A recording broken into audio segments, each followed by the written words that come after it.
Welcome to my YouTube channel Kathak Anand. আজকের গল্প বাংলা সাহিত্যের বিখ্যাত কথা সাহিত্যিক বনফুলের তাজমহল। আসুন তবে শুরু করা যাক।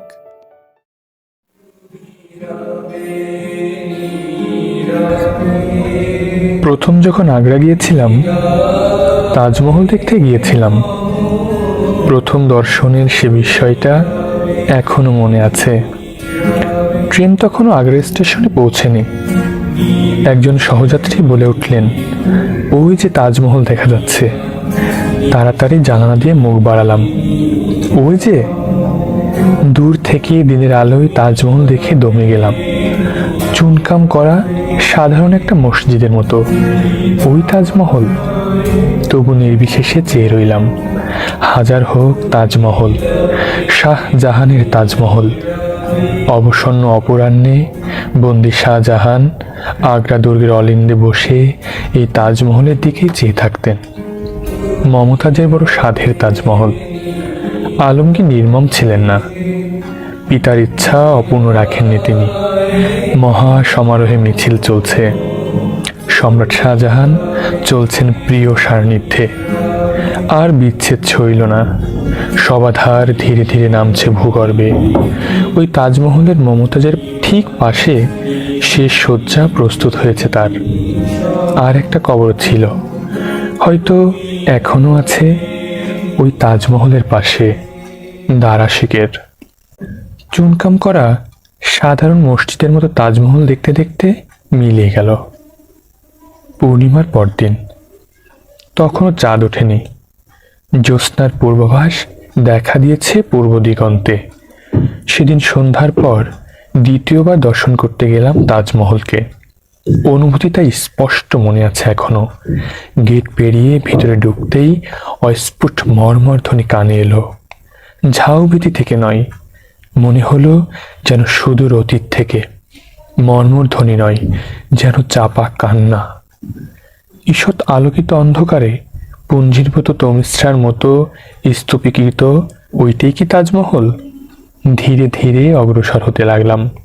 মিনার, মিনারেট, গম্বুজ স্পষ্টতর হতে লাগলো ক্রমশ। শুভ্র আভাসও ফুটে বেরোতে লাগলো অন্ধকার ভেদ করে। তারপর অকস্মাৎ আবির্ভূত হলো। সমস্তটা মূর্ত হয়ে উঠল যেন সহসা বিস্মিত চেতনাপটে। চাঁদ উঠল।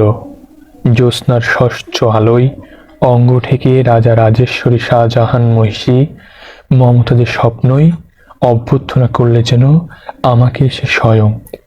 মুগ্ধ দৃষ্টিতে নির্বাক হয়ে চেয়ে রইলাম। তারপর অনেক দিন কেটেছে।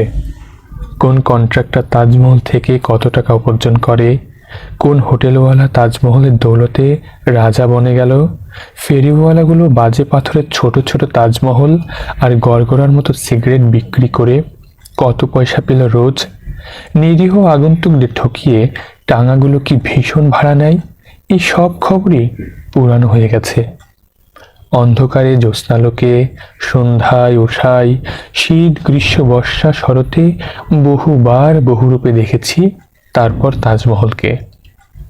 এতবার যে আর চোখে লাগে না, চোখে পড়েই না, পাশ দিয়ে গেলেও না। তাজমহলের পাশ দিয়ে প্রায় যাতায়াত করতে হয় আজকাল। আগ্রার কাছের এক দাতব্য চিকিৎসালয়ে ডাক্তার হয়ে এসেছি আমি। তাজমহল সম্বন্ধে আর মোহ নেই। একদিন কিন্তু, আচ্ছা গোড়া থেকে শুনুন তাহলে। সেদিন আউটডোর সেরে বারান্দা থেকে নামছি। এক বৃদ্ধ মুসলমান গেট দিয়ে ঢুকলো। পিঠে প্রকাণ্ড একটা ঝুলি বাঁধা। ঝুড়ির ভারে মেরুদণ্ড বেঁকে গেছে বেচারির।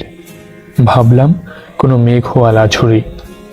ঝুড়িটা নামাতে কিন্তু দেখতে পেলাম ঝুড়ির ভিতর মেওয়া নেই। বোরকা পরা মহিলা বসে আছে একজন। বৃদ্ধের চেহারা অনেকটা বাউলের মতো। আলখাল্লা পরা, ধবধবে সাদা দাড়ি। এগিয়ে এসে আমাকে সালাম করে চোস্ত উর্দু ভাষায় বললেন নিজের বেগমকে পিঠে করে বয়ে এনেছে সে আমাকে দেখাবে বলে। নিতান্ত গরিব সে, আমাকে বাড়ি নিয়ে গিয়ে ফিরিয়ে দেখাবার সামর্থ্য তার নেই। আমি যদি মেহেরবানি করে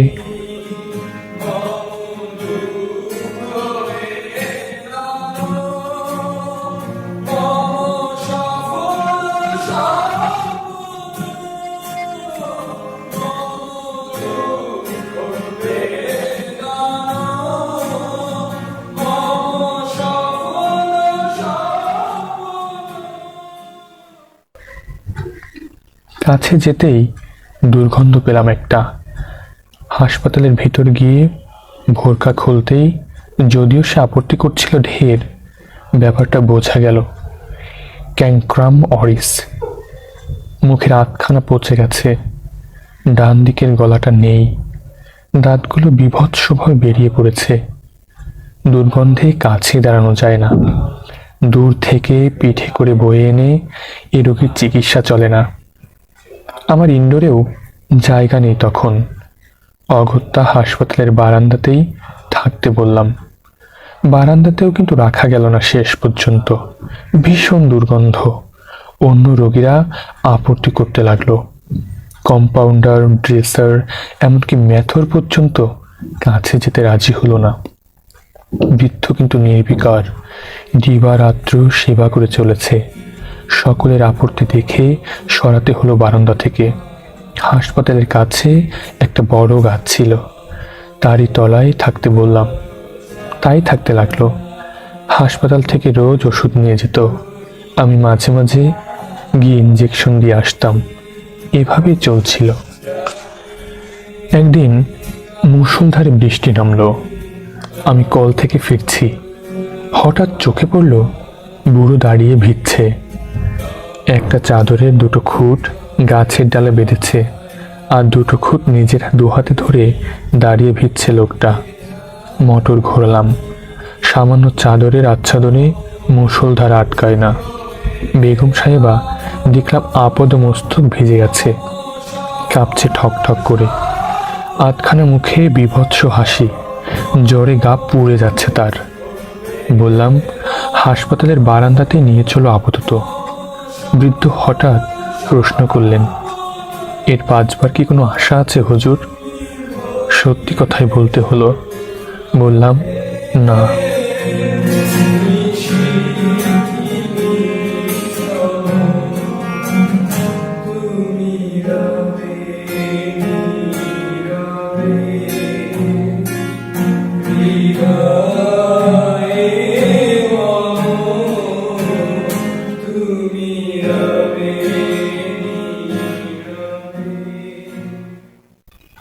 বুড়ো চুপ করে দাঁড়িয়ে রইল। আমি চলে এলাম। পরদিন দেখি গাছতলা খালি, কেউ নেই। আরো কয়েকদিন পরে, সেদিনও কল থেকে ফিরছি। একটা মাঠের ভিতর দিয়ে আস্তে আস্তে বুড়োকে দেখতে পেলাম। কি যেন করছে বসে বসে। ঝাঁ ঝাঁ করছে দুপুরের রোদ। কি করছে বুড়ো ওখানে? মাঠের মাঝখানে মুমূর্ষ বেগমকে নিয়ে বিব্রত হয়ে পড়েছে নাকি? এগিয়ে গেলাম। কতগুলো ভাঙা ইট আর কাদা দিয়ে বুড়ো কি যেন গাচ্ছে। কি হচ্ছে এখানে মিয়া সাহেব? জিজ্ঞাসা করলাম। বৃদ্ধ সম্ভ্রমে দাঁড়িয়ে ঝুঁকে সালাম করলেন আমাকে। বেগমের কবর গাচ্ছে হুজুর। কবর? হা হুজুর। চুপ করে রইলাম। খানিকটা অস্বস্তিকর নীরবতার পর জিজ্ঞাসা করলাম, তুমি কোথায় থাকো? আগ্রার আশেপাশে ভিক্ষা করে বেড়াই হুজুর। দেখিনি তো তোমাকে কখনো। কি নাম তোমার? বৃদ্ধ সসম্ভ্রমে উত্তর দিল, ফকির শাহজাহান। নির্বাক হয়ে দাঁড়িয়ে রইলাম।